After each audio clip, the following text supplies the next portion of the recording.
Bien-aimés frères et sœurs, je vous salue dans le nom de notre Seigneur et Sauveur Jésus-Christ. Aujourd'hui, nous allons parler de la jeunesse, de nos enfants, de nos jeunes, de nos filles, de nos fils. Au nom de Jésus. La Bible nous dit dans Psaume, le chapitre 119, les versets 9 et 10. Comment le jeune homme rendra-t-il pur son sentier? Comment le jeune homme rendra-t-il pur son sentier? En se dirigeant d'après ta parole. Je te cherche de tout mon cœur. Ne me laisse pas égarer loin de ton commandement. Le jeune homme rend pur ses sentiers en se dirigeant selon les ordres, selon la parole de Dieu. Et ici le psalmiste dit, je te cherche de tout mon cœur. Ne me laisse pas égarer de tes sentiers. Amen. Être égaré des sentiers de Dieu, c'est de quitter la volonté de Dieu. C'est de quitter les commandements de Dieu, être éloigné de Dieu. Le psalmiste supplie Dieu, ne me laisse pas égarer. Aujourd'hui, beaucoup sont dans l'église, mais ils sont égarés.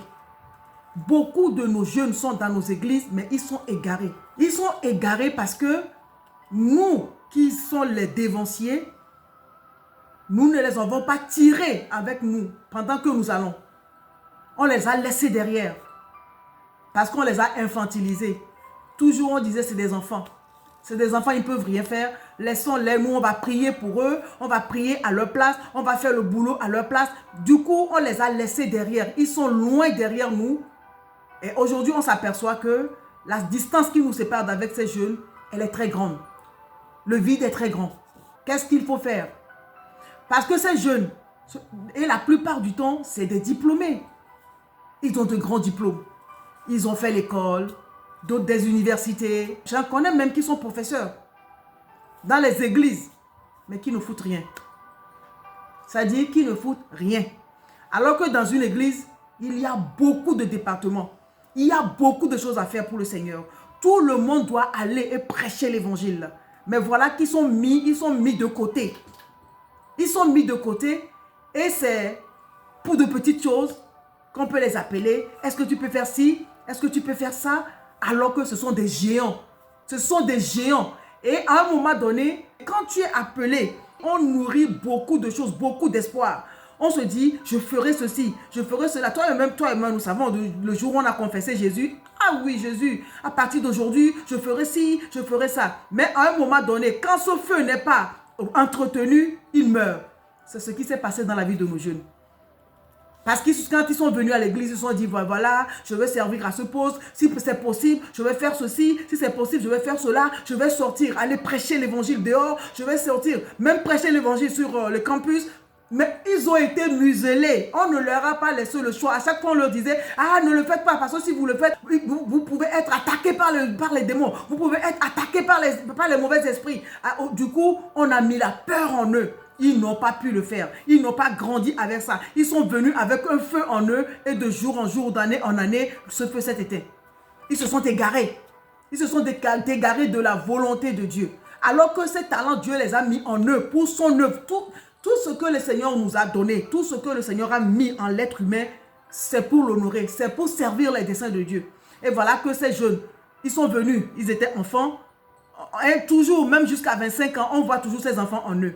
Alors qu'ils ont grandi entre-temps, alors qu'ils ont des désirs, ils ont des soupirs entre-temps. Ils soupirent de servir le Seigneur, ils soupirent de monter le niveau. Ils veulent monter le niveau, ils veulent quitter là où ils sont, ils veulent monter le niveau parce qu'ils savent qu'ils ont la capacité de le faire. Mais on ne leur donne pas le choix, on leur bloque la voie. On leur bloque la voie parce que restez là, restez là. Et pourtant, nous aspirons à une relève demain. Nous aspirons à une relève et c'est la jeunesse qui a la relève de demain. Si aujourd'hui, ils n'ont pas été amenés en même temps avec nous, comment est-ce qu'ils pourront assurer cette relève? Comment est-ce qu'ils pourront assurer cette relève de nos églises? C'est le temps pour nous de réfléchir et de revenir aux fondamentaux. Parce que dans le livre de l'Exode, le chapitre 31, les versets 1 à 6, la parole dit, l'Éternel parla à Moïse et dit, sache que j'ai choisi Betsaleel, fils d'Uri, fils d'Ur, de la tribu de Juda, je l'ai rempli de l'Esprit Saint de Dieu, de sagesse, d'intelligence et de savoir pour toutes sortes d'ouvrages. Je l'ai rendu capable de faire des inventions, de tailler l'or, l'argent et les reins, de graver les pierres à enchâsser, de travailler le bois et d'exécuter toutes sortes d'ouvrages. Et voici, je lui ai donné pour aide Oholiab, fils d'Ahisamak, de la tribu de Dan. J'ai mis de l'intelligence dans l'esprit de tous ceux qui sont habiles pour qu'ils fassent tout ce que je t'ai ordonné. C'est Dieu qui l'a dit à Moïse. Il lui a parlé de Bethsaël et de son aide, afin qu'il fasse l'ouvrage de la maison de Dieu. Et quand Moïse l'a entendu, il ne s'est pas tué. Automatiquement, il les a appelés et les a ordonnés. Et leur a dit, voici ce que vous allez faire dans la maison de Dieu. Il n'a pas tardé. Mais aujourd'hui, ce qui est triste dans nos églises, c'est que aujourd'hui, il y a des églises qui fonctionnent comme si c'était le gouvernement, comme si c'était les gouvernements de ce monde. C'est-à-dire, quand un président veut partir, il faut que ce soit son fils qui prenne la place. Et dans nos églises, on a tendance à voir des choses comme ça. Le népotisme, ça dit que ça s'est installé dans les églises. Du coup, il y a des gens qui sont talentueux. Il y a des gens qui ont beaucoup de dons, qui sont exercés, qui veulent vraiment travailler, qui veulent travailler à une dimension. Mais on ne le leur permet pas. On les enfonce. Ça dit, on ne leur permet pas de s'élever. On les bloque. Moi, je ne comprends pas pourquoi on fait ça. Je vous en supplie que dans les églises, qu'on donne l'occasion, l'opportunité aux jeunes de s'exprimer, d'exprimer leur talent, d'exprimer les dons que Dieu a mis en eux. Au nom de Jésus-Christ. Aujourd'hui, notre jeunesse, elle est banalisée. Il y a des églises qui le font. Hein? Il y a des églises qui le font, mais vraiment merveilleusement, parce que j'en ai vu. Mais il y en a d'autres, sincèrement, qui ne le font pas du tout. Pourquoi est-ce que vous muselez la jeunesse? Aujourd'hui, sur les réseaux sociaux, on voit de n'importe quoi. Les gens se présentent sur les réseaux sociaux, ils disent n'importe quoi. On recrute même dans les sectes sur les réseaux sociaux. Et vous muselez la jeunesse. Vous ne voulez pas qu'ils aillent prêcher. Vous les muselez, vous les liez. Non, n'allez pas, vous serez attaqués. Mais ils iront dans l'autorité du père de la maison. La jeunesse ira dans l'autorité du père de la maison. Ils seront sous cette couverture, sous le manteau du père de la maison. Mais pourquoi est-ce que vous faites ça? Les jeunes, ils sont là. Donc, du coup, ils se sont taillés des cases. La case, c'est quoi? Je finis mes études, je me cherche un homme ou bien une femme, je me marie, je fais des enfants, je fonde ma famille et c'est fini. Mais ce qu'ils n'ont pas fait pendant qu'ils étaient jeunes, jusqu'à être étudiants, ils n'ont pas exercé. Comment est-ce que du jour au lendemain, ils peuvent s'appliquer? Ils ne pourront pas, même si on leur confie ces responsabilités, ils ne pourront pas parce qu'ils ne l'ont pas fait depuis le bas âge. Il faut pouvoir les responsabiliser parce que c'est quand on les responsabilise qu'on met la crainte de Dieu en eux. Ils se disent, mais si j'occupe ce poste dans la maison de Dieu, il faut que je fasse très attention. Donc ça les responsabilise. Et ils sont focus sur l'œuvre de Dieu. Et quand ils l'ont fait jusqu'à grandir, quand la Bible dit, instruis ton enfant selon la voie qu'il doit suivre. Et quand il sera vieux, il ne s'en détournera pas. Voilà, c'est comme ça. Parce que ce qu'ils ont fait depuis l'enfance jusqu'à grandir, à un moment donné, ils ne forcent plus. Tout est naturel, tout est normal. Mais aujourd'hui, ils sont bloqués. Aujourd'hui, ils sont barricadés dans les églises. Non, mais vraiment que le Seigneur fasse grâce. Que la jeunesse, que notre jeunesse se relève. Qu'on puisse les aider à se lever. Et à se lever pour l'évangile. À être bouillant pour l'évangile. Être fervent pour l'évangile de Jésus-Christ. C'est à nous d'aller annoncer l'évangile. Aujourd'hui, tu peux voir les gens. Les sectes même, ils n'ont pas peur. Je vous le dis. Dans les rues, ils vous parlent. Avant, il y avait des choses qu'on ne voyait pas. Mais aujourd'hui, partout, même en ville, ils ont des jours de croix, des jours de ci. Je ne veux pas citer des noms. C'est dans la chrétienté qu'on est toujours serré. On est toujours, je ne sais pas quoi. Alors que le diable, la Bible dit que le diable, il rôde comme un lion. Il cherche qui dévorer. Nous n'avons pas de relève dans nos églises.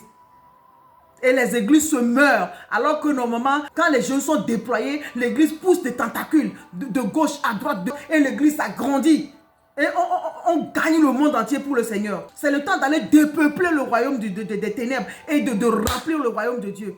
Et aujourd'hui, nous les muselons. Nous ne voulons pas qu'ils partent. Nous ne voulons pas qu'ils sortent pour l'évangélisation. C'est comme si sortir pour l'évangélisation, c'était un luxe. Ce n'est pas un luxe de sortir pour l'évangélisation. Parce que nous avons été appelés pour ça. La Bible dit, allez et faites de toutes les nations des disciples. Alors, l'appel est pour tout le monde. L'appel est pour tout le monde. Les jeunes, même les enfants. Pourquoi dans nos églises ne pas leur permettre de temps en temps de prêcher? Ils peuvent prêcher. de conduire des prières. Pourquoi est-ce qu'on ne leur permet pas de conduire des prières de temps en temps, même de prêcher l'évangile? Ils sont capables de le faire. Comment est-ce que des diplômés comme ça ne peuvent pas prêcher? Ils peuvent le faire. Et de fil en aiguille, nous les amenons à la hauteur, nous les amenons à la dimension de pouvoir prêcher demain quand les vieux ne seront plus là. On les amène à une dimension et petit à petit, nous les amenons à une dimension où ils pourront prêcher avec hardiesse, avec autorité quand les plus anciens ne seront plus là. Mais quand on ne l'a pas fait aujourd'hui et que demain, de but en blanc, on te dit, ben lève-toi, va prêcher l'évangile. Ce n'est pas possible, ils ne pourront pas le faire parce qu'ils n'ont pas fait. C'est en forgeant qu'on devient forgeron. On les empêche de forger. On les empêche de forger. Alors qu'ils ne sont pas coupables. La jeunesse n'est pas coupable, c'est nous. Nous les poussons plutôt entre les mains du diable. Nous ne leur donnons pas le choix. On ne leur laisse aucun choix. Et c'est pour cela qu'aujourd'hui, nous voyons ce que nous voyons. Ils se sont laissés pour compte dans nos églises. Réveillons-nous. Et je prie qu'au nom de Jésus, que tout change dans nos églises, au nom de Jésus, que ça change. Donnons la chance aux jeunes de prêcher. Donnons la chance aux jeunes de conduire des prières. Donnons la chance aux jeunes de diriger des pôles, de diriger des départements. Accordons-leur cette chance. Ils ont la capacité. Mettons-les à l'épreuve. Mettons-les à l'épreuve. Au nom puissant de Jésus. Mettons-les à l'épreuve. Pourquoi est-ce qu'on ne le fait pas? Nous avons trop laissé de liberté à nos jeunes. Il est temps qu'on se reprenne. Au nom puissant de Jésus, c'est parce que nous leur avons trop laissé de liberté que le diable lui connaît. Le diable sait que la jeunesse la relève de demain. C'est pour cela qu'il ne les laisse pas en paix. Il sait que sur nous, il ne peut plus rien faire. C'est pour cela que maintenant, il a jeté son dévolu sur la jeunesse. Trop, c'est trop. Donnons la chance à la jeunesse de prêcher. Donnons la chance à la jeunesse de conduire des prières. Donnons la chance à la jeunesse de servir Dieu. Avec tous les talents, avec tous les dons que le Seigneur leur a donnés, de servir Dieu au nom puissant de Jésus. Et toi jeune, sache que tu as été appelé à diriger. Tu as été appelé à être un leader. Tu as été appelé à être une personne précieuse. Connais ton identité, reconnais ton identité et sache que partout où tu es, quel que soit le territoire sur lequel tu es, c'est ton champ de bataille. Champ de bataille comment? Pour prêcher l'évangile. Ça dit, tu fais la bataille avec les ténèbres afin d'arracher ce que le diable avait lié au nom de Jésus et de les amener à la lumière. Que ce soit sur le campus, c'est ton champ de bataille. Que ce soit au travail, c'est ton champ de bataille. Au nom puissant de Jésus, c'est ton champ que tu dois gagner pour le Seigneur. C'est ton territoire. Au nom puissant de Jésus, partout où tu es, prêche l'évangile. Partout où tu te trouves, prêche l'évangile. Même dans les transports, prêche l'évangile. Prêche l'évangile en tout temps et en tout lieu. Jeunesse, au nom de Jésus, ne te laisse pas abattre. Mets en exergue tes capacités que le Seigneur t'a données pour l'évangile de Jésus-Christ, pour l'avancement de l'évangile de Jésus-Christ et tu ne manqueras pas ta récompense dans le nom de Jésus. Vive la jeunesse de nos églises. Au nom de Jésus. Amen.